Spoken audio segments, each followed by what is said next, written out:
क्या वाकई अमेरिका से अब दोस्ती हो जाएगी खामनेई की?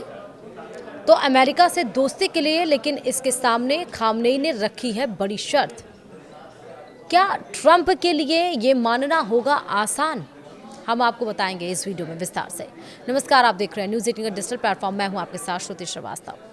ईरान लंबे समय से कहता आया है कि उसे अमेरिका का साथ देने में कोई आपत्ति नहीं, लेकिन यह बराबरी की शर्त पर होना चाहिए। उनके लिए यह राष्ट्रीय सम्मान से जुड़ा मुद्दा है, लेकिन अमेरिका अभी भी ईरान को मिडिल ईस्ट की आर्मी लैब के तौर पर देखता है।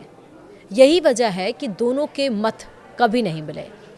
ईरान रूस और चीन जैसे देशों के साथ रिश्ते मजबूत कर रहा है। ईरान और अमेरिका के रिश्ते वैसे ही हैं जैसे दो पुराने पड़ोसी, जिनके बीच कभी दीवार खड़ी हो जाती है तो कभी झरोकों से हल्की सी उम्मीद झांकती है।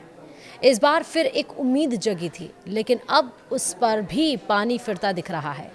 ईरान के सर्वोच्च नेता आयतुल्लाह अली खामनेई ने सोमवार यानी आज के दिन यानी कि 3 नवंबर को कहा कि जब तक अमेरिका इजराइल का समर्थन करता रहेगा, मिडिल ईस्ट में दखल देता रहेगा और अपने सैन्य ठिकाने बनाए रखेगा, तब तक ईरान अमेरिका के बीच दोस्ती नहीं हो सकती।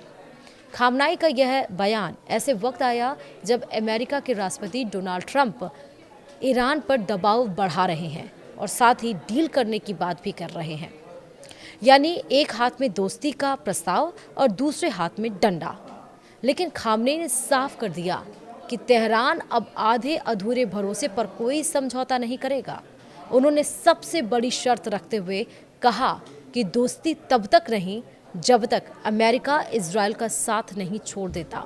साफ है कि ईरान के लिए अमेरिका और इजराइल की दोस्ती सबसे बड़ी बाधा है।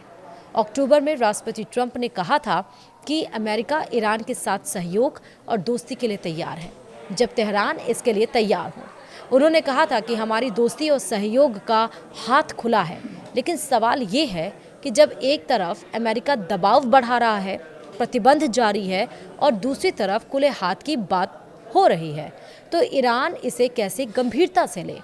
खामनेई का बयान इसी ओर इशारा करता है। दोनों देशों के बीच 5 दौर की परमाणु वार्ता हो चुकी है, लेकिन किसी निष्कर्ष तक नहीं पहुंची। बातचीत में सबसे बड़ा मुद्दा यूरेनियम संवर्धन का है, यानी कि यूरेनियम एनरिचमेंट का है। अमेरिका और उसके सहयोगी चाहते हैं कि ईरान अपने यूरेनियम संवर्धन कार्यक्रम को एकदम रोक दे, ताकि परमाणु हथियार बनाने की संभावना पूरी तरह खत्म हो जाए। लेकिन ईरान का कहना है कि उसका परमाणु कार्यक्रम पूरी तरह शांतिपूर्ण है और यह उसके संप्रभु अधिकारों का हिस्सा है। यानी यहाँ बात सिर्फ टेक्निकल नहीं, बल्कि देश की संप्रभुता का भी मामला है। अब ट्रंप की समस्या ये है कि वह एक तरफ ईरान पर सख्ती दिखाकर अपने घरेलू समर्थकों को खुश करना चाहते हैं और दूसरी ओर ऊर्जा संकट और मिडिल ईस्ट की अस्थिरता से जूझ रही अमेरिकी अर्थव्यवस्था को स्थिर करना भी उनकी मजबूरी है। इसके लिए उन्हें ईरान जैसे देशों की तेल आपूर्ति की जरूरत पड़ सकती है, लेकिन खामनेई की शर्तें अमेरिकी विदेश नीति के खिलाफ जाती हैं। यही वजह है कि ट्रंप के लिए इन शर्तों को मानना लगभग नामुमकिन है।